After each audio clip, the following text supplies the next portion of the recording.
In today's video, I'm going to teach you how to use the whiteboard in Google Meet. If you've ever found yourself needing to collaborate in real time during meetings or classes, the whiteboard feature can be a game changer. It allows everyone in the meeting to pitch in their ideas clearly and effectively. So let's dive right in and explore how you can make the most out of this tool.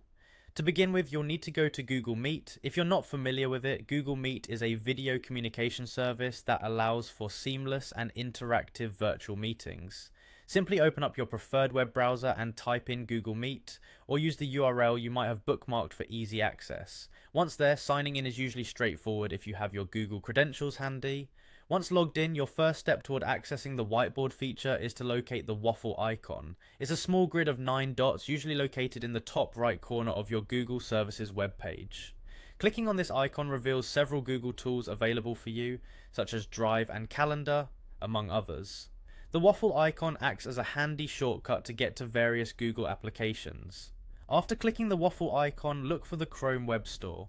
It might sound a bit detourish if you're new to this, but this step is essential because we are looking to add the whiteboard tool if it's not yet available in your toolbar. At the Chrome Web Store, you can find a host of applications and tools designed to enhance your Google Services experience. Now you'll want to use the search bar within the Chrome Web Store and type in whiteboard. Google provides a variety of whiteboard tools, so make sure you click on one that suits the version or needs of your Google Meet sessions. This might include checking for basic functionality or additional features you expect the whiteboard to have.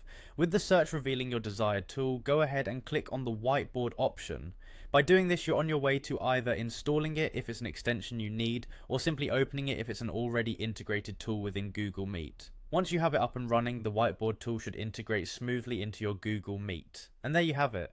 With the whiteboard at your disposal, you can now diagram ideas, mark notes, and engage in a more interactive online meeting experience. So next time you're on Google Meet, give it a try and watch how it transforms your collaborative efforts like never before. Thanks for tuning in and happy whiteboarding.